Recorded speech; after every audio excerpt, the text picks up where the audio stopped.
आज हम पढ़ने वाले हैं relationship between molar mass, density of the substance and unit cell edge length to reduce the following step. Okay, तो हमें देखना है डेंसिटी का फार्मूला, डेंसिटी। ठीक है, सभी को पता है डेंसिटी एंड मोलर मास का relation, molar mass. Okay, density का फार्मूला क्या है? डेंसिटी का फार्मूला क्या है? Mass. What is the formula of density? Density का फार्मूला है मास अपॉन वॉल्यूम। ये हमारा फार्मूला है डेंसिटी का। हमें उसको अप्लाई करना है क्यूबिक सिस्टम पर। ठीक है, तो वॉल्यूम क्या होता है? वॉल्यूम बोलिए, वॉल्यूम क्या होता है? क्यूबिक सिस्टम में वॉल्यूम क्या होता है? यूनिट सेल है। यूनिट सेल में वॉल्यूम क्या होता है? साइड क्यूब ना, साइड क्यूब, साइड क्यूब यानी ए क्यूब। वॉल्यूम क्या बना हमारा? ए क्यूब बना। उसके बाद हमें चाहिए मास।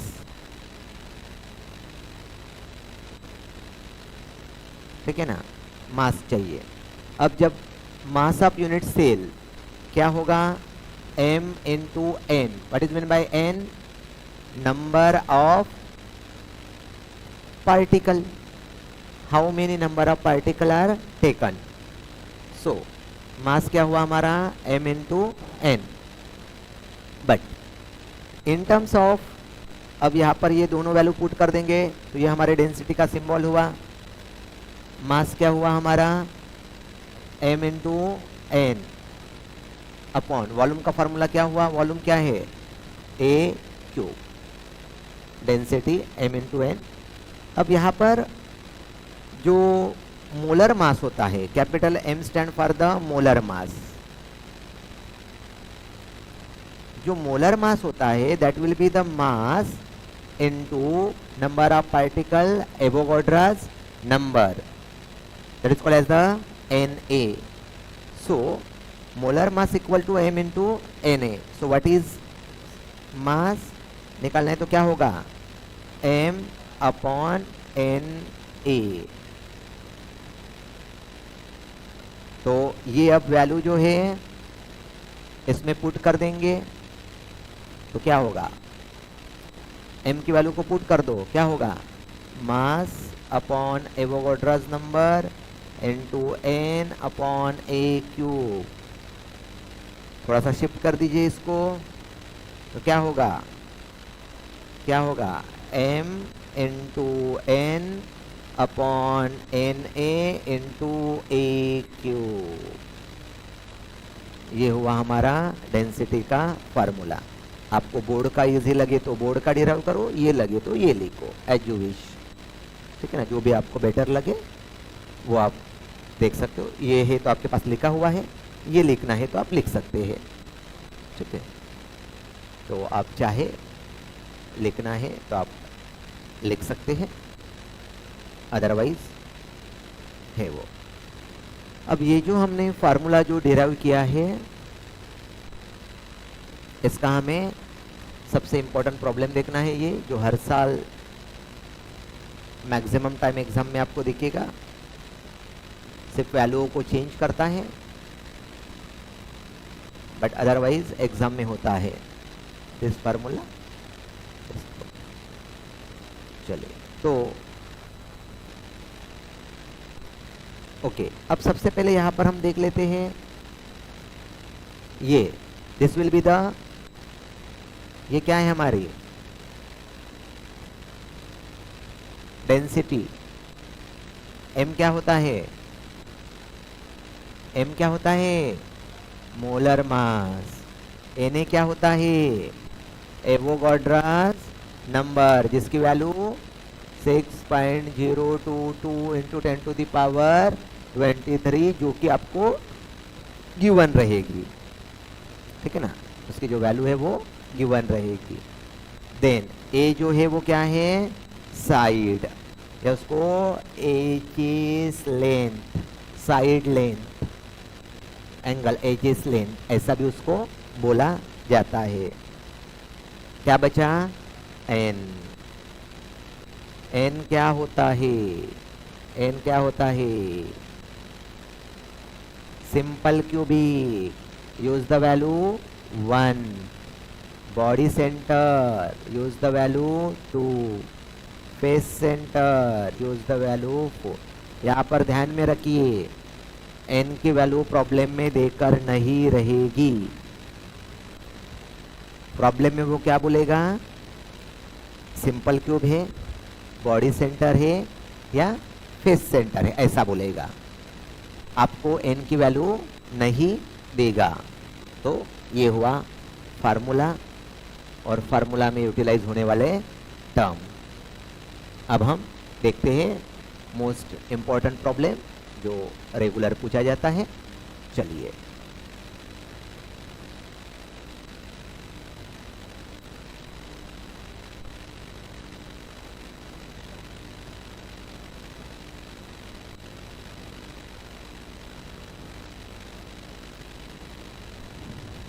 इसको छोटा करो,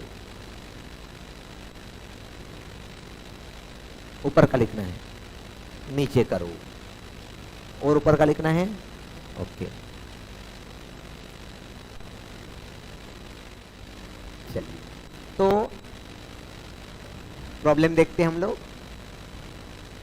इसके ऊपर का ये जो फार्मूला है, इस फार्मूले के ऊपर का हमें प्रॉब्लम देखना है। चलिए ध्यान में रखिएगा, प्रॉब्लम सिस्टमेटिक वे से लिखना है हमें। सबसे पहले हमें लिखना होता है गिवन। हर एक स्टेप पर मार्क होते हैं, गिवन हाफ मार्क मिलता है।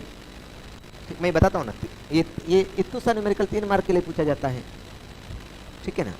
तो 3 मार्क के लिए सबसे पहले गिवन लिखते, when a gold crystallizes it from FCC face centre cubic cell. अब देखो, जैसे आपने एफसीसी देख लिया, अब क्या करोगे, सबसे पहले n equal to 4, simple cubic रहा तो 1, बॉडी सेंटर रहा तो 2, फेस सेंटर रहा तो 4।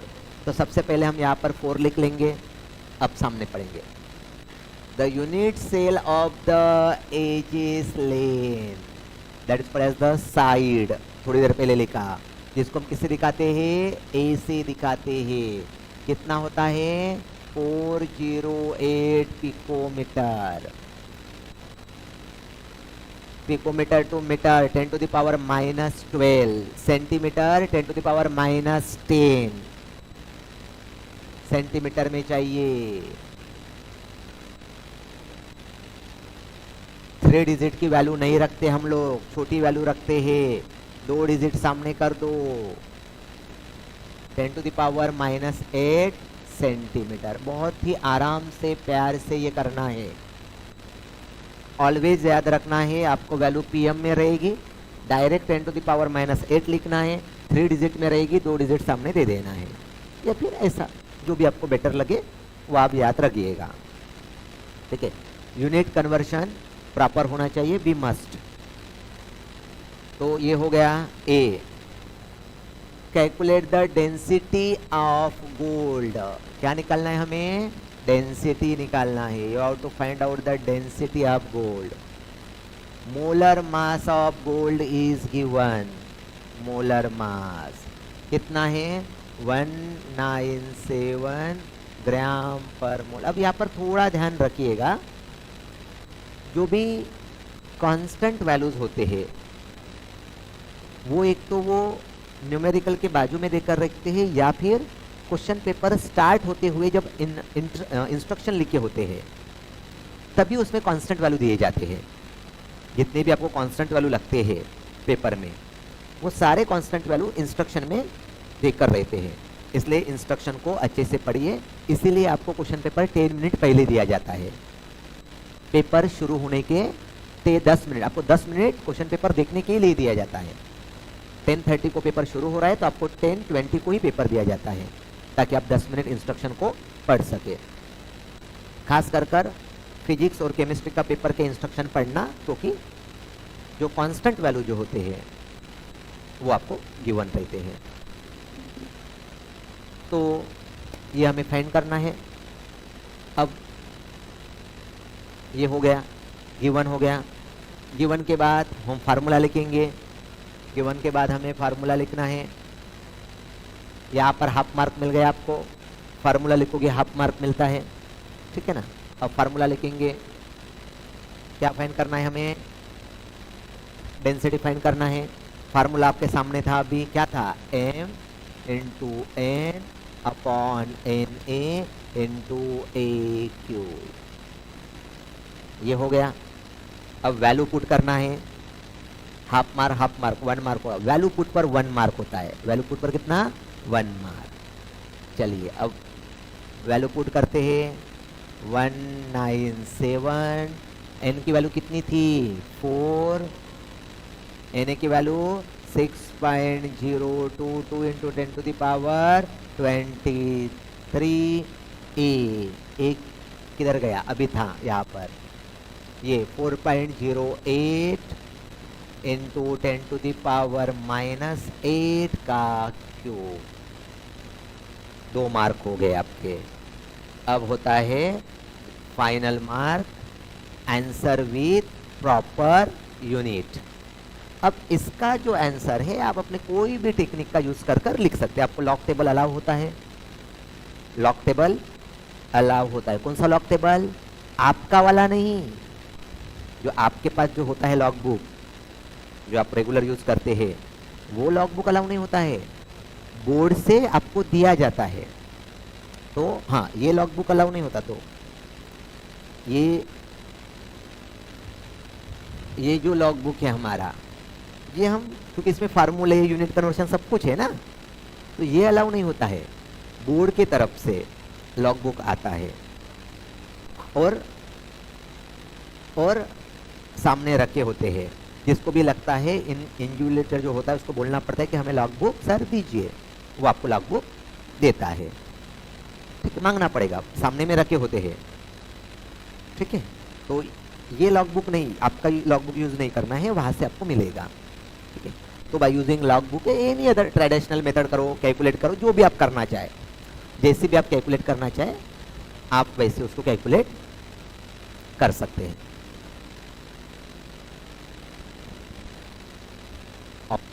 वापस ही देना पड़ेगा वो महाराष्ट्र गवर्नमेंट का है, वो गवर्नमेंट की प्रॉपर्टी है क्योंकि वही और फिजिक्स में यूज करना है, केमिस्ट्री में यूज करना है, और पूरे सबके लिए नहीं होते। हर क्लास में 4 या 5 रखे जाते हैं, 4 या 5 रखे जाते हैं। जिसको भी लगता है वो मांग कर यूज कर रख देते हैं, एक दूसरे को सर्कुलेट करना होता है, ठीक है। तो ओके, सो बेटा इस तरह से। अब यहाँ पर ना ये जो प्रॉब्लम है, ट्विस्ट कर भी बहुत बार पूछा जाता है एग्जाम में वगैरह। अब मैं क्वेश्चन दूंगा तो तब बताऊंगा, तो अभी ये फिलहाल ये याद रखिएगा, फिर जब हम उसके क्वेश्चंस वगैरह देखेंगे, देखता हूँ मैं, अगर अभी क्वेश्चंस है तो साथ ही में कर लेते हैं, अभी फ्रेश है तो ठीक है। तो आप देखिए, कोशिश करो कैलकुलेट करने की तब तक। उसके बाद नेक्स्ट टॉपिक है हमारा packing efficiency,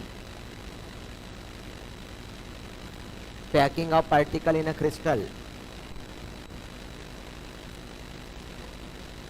packing of particle, packing of particle, packing of particle यानी जब आप कोई सॉलिड बना रहे हो, जैसे ये सॉलिड बना रहे हैं हम लोग, तो इसमें जो मॉलिक्यूल है वो कैसे आपने अरेंज किया है, उसके अकॉर्डिंग उसके वेरियस टाइप बनते हैं।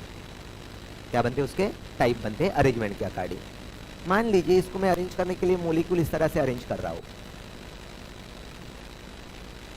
तो यहाँ पर जो मॉलिक्यूल है एक लाइन में अरेंज किया मैंने, एक लाइन में अरेंज किया, तो कहते हैं लीनियर अरेंजमेंट। क्या कहेंगे हम उसको, लीनियर अरेंजमेंट, सिंपल लीनियर, एक लाइन में हमने उसको अरेंज किया। यहाँ पर कोई भी एक सेंटर पार्टिकल लीजिए, ये कितने को अटैच है, कितने को अटैच है, 2 को, तो उसको कहते हैं उसका कोऑर्डिनेशन नंबर, क्या कहते हैं उसको, कोऑर्डिनेशन नंबर। ठीक है, तो इस तरह से ये बनी हमारी simple arrangement. The number of neighbouring sphere attached sphere is a coordination number. Neighbouring कितने को अटैच, उसको हम क्या बोलते हैं, कोऑर्डिनेशन नंबर बोलते हैं। अब यहाँ पर हम वेरियस टाइप देख रहे हैं क्लोज पैक स्ट्रक्चर में, close packing in a one dimensional arrangement. ठीक है, तो ये थी हमारी वेरियस टाइप ऑफ हम अरेंजमेंट देख रहे हैं। तो यहाँ पर ये हमारी ये linear arrangement, simple linear arrangement ये बनाए। उसके बाद होती है A type of arrangement, A type of arrangement. A type of arrangement यानी एक सेम लेयर, उसके ऊपर पर दूसरी, उसके ऊपर पर तीसरी, चौथी। कोऑर्डिनेशन नंबर जैसे ये है, कितने को अटैच है, 1 2 3 4। सो what is coordination number here, 4। Here coordination number is 2। फिर अगर आप इसको अटैच करोगे तो ये ऐसा एक ज्योमेट्रिकल शेप बन रहा है। ये कैसा दिख रहा है आपको, कैसा दिख रहा है, square planar. So it is also called as the square planar arrangement. मतलब इस टॉपिक में हम ये देख रहे हैं कि अगर आप कोई सॉलिड बनाते हो तो वो सॉलिड प्रिपेयर करते वक्त आप मॉलिक्यूल को किस तरह से अरेंज कर सकते हो, वो देखना है। अब जैसे यहाँ पर ये देखिए, ये वैकेंट जगह दिख रही है यहाँ पर, मतलब आपने ये प्रिपेयर किया, लेकिन ये जो जगह है वो क्या रह गई, वैकेंट है। तो उसको कहते हैं हम लोग, क्या कहते हैं, एम्प्टी स्पेस, या फिर क्या कहते हैं, वाइड। क्या बोलते हैं हम लोग उसको, एम्प्टी स्पेस, या क्या बोलते हैं, वाइड, VOID। एम्प्टी स्पेस या क्या बोला जाएगा, वाइड बोला जाएगा, जो भी वैकेंट पोजीशन होता है। तो ये हुआ हमारा A type of arrangement. Another arrangement है, मान लीजिए ये एक आपकी ए लेयर है, एक प्लेस को छोड़कर दूसरा शुरू किया, तो ये बी, फिर से पहला ए, फिर से बी, तो इसको बोलते हैं A B type of arrangement. एक लेयर, एक प्लेस छोड़ दिया, दूसरा फिर से, तो इसको बोलते हैं ए बी टाइप ऑफ। अब यहाँ पर ये मॉलिक्यूल है, ये दिस वन कितने को अटैच है, 1 2 3 4 5 6। What is coordination number, 6। Coordination number कितना है हमारा, 6। ये जो स्ट्रक्चर बना hexagonal, it is also called as the hexagonal arrangement. क्या बोलते हैं हम लोग उसको, हेक्सागोनल अरेंजमेंट कहते हैं। अब ये जो दिख रहा है, ये हमारा क्या है, यहाँ पर क्या है हमारा, वाइड एम्प्टी स्पेस, मॉलिक्यूल को अटैच करने के बाद। अब मान लीजिए ये दोनों में मैंने सेम मॉलिक्यूल लिया, नंबर ऑफ मॉलिक्यूल दोनों में सेम लिया है, और इसमें किया मैंने ए अरेंजमेंट और इसमें किया इस तरह की अरेंजमेंट। तो मुझे बताइए थोड़ा सा, कौन सा सॉलिड ज़्यादा अच्छा होगा, ये वाला या ये वाला, ए बी या ए वाला, ए बी वाला। क्यों, वाइट का स्पेस कम है, वाइट का स्पेस ज़्यादा। समझ गए, सिंपल अरेंजमेंट क्या है, यही अरेंजमेंट देखना है हमें, कि हम किस तरह से मॉलिक्यूल को अरेंज कर सकते हैं। ठीक है, ऐसे ही 3 डायमेंशनल अरेंजमेंट होती है। मान लीजिए ये एक लेयर बनाया, उसके ऊपर में सेम दूसरी लेयर रखी है, उसके ऊपर में सेम तीसरी लेयर रखी है, तो उसको कहते हैं 3 dimensional A type of arrangement. ये हुई हेक्सागोनल, ये this one is a 3 dimensional arrangement. एक लेयर ए की बनी थी, उसके ऊपर में दूसरी, उसके ऊपर में तीसरी, ये थी हमारी cubic unit cell. 3 dimensional A type of arrangement, 3 dimensional. अब यहाँ पर भी थोड़ा सा ध्यान में रखिएगा, अगर आपके मॉलिक्यूल एक के ऊपर में एक है तो वाइड जो है वो उतना ही रहेगा। अब मान लीजिए ये एक लेयर है, इसके ऊपर समझ लीजिए ये गैप है, इसके ऊपर में हमने दूसरी रखा, तीसरी रखा, तो ये गैप थोड़ी ना कम हो गई, गैप तो एज इट इज रहेगी, ये जैसे दूसरा था। तीसरा है तो गैप तो सेम रहेगी ना। 3 डायमेंशनल में भी अगर आप सॉलिड अच्छा बनेगा, लेकिन जो एम्प्टी स्पेस है वो उतना ही रहेगा। वही अगर आप उसको प्लेस को बदलते हो, ए बी करते हो, तो देन साइज कम हो जाएगा। ओवरलैपिंग मतलब गैप के ऊपर में एक मॉलिक्यूल आ जाएगा आपका, तो देन आपका जो वाइड है वो कम हो जाएगा। लेकिन अगर आप सेम पोजीशन पर रखने की कोशिश करोगे तो आपका वाइड कम नहीं होगा। जो गैप आ रही है उसके ऊपर पर फिलअप करते जाओगे तो देन आपका कम हो जाएगा। तो यह है हमारी 3 डायमेंशनल, इसको बोलते हैं sphere close pack layer, sphere close pack arrangement. इसके अलावा 2 हेक्सागोनल के अंदर में और एक हमारी ये A B type of arrangement है। ये क्या है हमारी A B type of arrangement में 3 डायमेंशनल। ये मान लीजिए एक ए लेयर है, ये बी, ये ए, ये बी, तो ये 3 dimension 2 layer of the close pack sphere. अब यहां पर जो वाइड क्रिएट होगा एक लेयर के अंदर में दूसरे लेयर का, तो ये वाइड का जो होल यानी वाइड जो क्रिएट हो रहा है उसका भी उन्होंने ज्योमेट्रिकल कंस्ट्रक्शन कर बताया कि वो कैसे वाइड क्रिएट होते हैं। तो यहाँ पर जो वाइड क्रिएट हो रहे हैं ये एम्प्टी स्पेस का ये this one structure that is tetrahedral void, और दूसरा कौन सा क्रिएट हो रहा है ऑक्टाहेड्रल वाइड। ये जो वाइड क्रिएट हो रहे हैं वहां पर, तो ये कैसा है, मान लीजिए हम एबीसी अरेंजमेंट ले रहे हैं, this one ABC arrangement 3 layer है, ए बी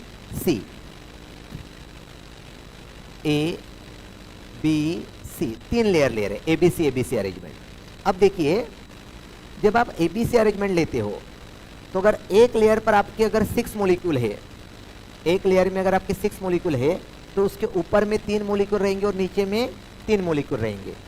तो यहाँ पर जो कोऑर्डिनेशन नंबर है एबीसी में ये कितना रहेगा 1 2 3 4 5 6 7 8 9 10 11 12. So the coordination number become 12. So in a ABC type of arrangement, the coordination number is 12 and there is a creation of एक लेयर पर अगर ऑक्टाहेड्रल वाइड होगा तो एक लेयर पर टेट्राहेड्रल वाइड क्रिएट होगा. So this will be the geometry of the wide created in the whole. Octahedral wide and a tetrahedral wide. तो जब हम लोग मॉलिक्यूल की अरेंजमेंट कर रहे हैं, उस अरेंजमेंट में जो वाइड क्रिएट हो रहे हैं वो वाइड के भी हमें क्या दिया गया है, ज्योमेट्रिकल शेप्स दिए गए हैं कि किस तरह के वाइड क्रिएट होते हैं. ठीक है, फिर थोड़ा सा उसको एक्सटेंड करते हुए ये टेट्राहेड्रल और ऑक्टाहेड्रल के वाइड के बारे में वो बता रहा है. ये आपको याद रखना है, यहाँ न्यूमेरिकल के काम में आएगा. हाँ, दिस वन यहाँ पर जो स्ट्रक्चर क्रिएट होते हैं, hexagonal close pack, cubic close pack या face centre close pack structure, these are the packing arrangement के जो ज्योमेट्री क्रिएट हो रही है वो उसके नाम है. हेक्सागोनल क्लोज पैक अभी थोड़ी देर पहले देखा हमने, कोऑर्डिनेशन नंबर बिकम 12. अब यहाँ पर जो वाइड क्रिएट हो रहे हैं, tetrahedral and octahedral void occur in hexagonal and cubic or face close pack. There are 2 tetrahedral wide associated with each atom. The number of octahedral wide is half that of the tetrahedral wide. इसका मतलब क्या है, अगर n आप number of particle दिखा रहे हो, तो अगर ऑक्टाहेड्रल वाइड 1 है तो टेट्राहेड्रल वाइड कितने रहेंगे, 2 नंबर रहेंगे. क्यों, उस लेयर पर जो क्रिएट हो रहा है वो एक ऑक्टाहेड्रल है और उसके ऊपर और नीचे में जो क्रिएट हो रहा है वो क्या है, टेट्राहेड्रल है. तो अगर आपका ऑक्टाहेड्रल वाइड अगर 1 है तो ये आपको याद रखना है. अगर मान लीजिए उसने बोल दिया कि गिवन स्ट्रक्चर में एक ऑक्टाहेड्रल वाइड है, गिवन स्ट्रक्चर में एक ऑक्टाहेड्रल वाइड है, उसने टेट्राहेड्रल वाइड नहीं बोला, कहीं पर भी नहीं बोला, तो भी आपके माइंड में क्या आना चाहिए, उसमें टेट्राहेड्रल वाइड रहेंगे, और वो भी कितने रहेंगे, 2 नंबर रहेंगे। वो रिलेशन है, टेट्राहेड्रल है तो ऑक्टाहेड्रल रहेगा ही, ऑक्टाहेड्रल है तो टेट्राहेड्रल रहेगा ही। क्योंकि जब आपका ये स्ट्रक्चर फॉर्म हो रहा है तो एक लेयर पर ऑक्टाहेड्रल है और 2 लेयर पर क्या है, हमारे टेट्राहेड्रल है। तो ये आपको याद रखना है, किसी भी स्ट्रक्चर में न्यूमेरिकल में काम में आएगा हमें, ये हमें शिक्षा के लिए याद रखना है। अगर ऑक्टाहेड्रल वाइड 1 है तो टेट्राहेड्रल जो वाइड है वो कितना रहेगा, 2n रहेगा। तो ये हमारी पैकिंग एफिशिएंसी, पैकिंग मतलब आप किस तरह से सॉलिड को बना सकते हैं और कितना अच्छे से बना सकते हो, किस तरह के आप अरेंजमेंट कर वो कितना अच्छे से रहेगा।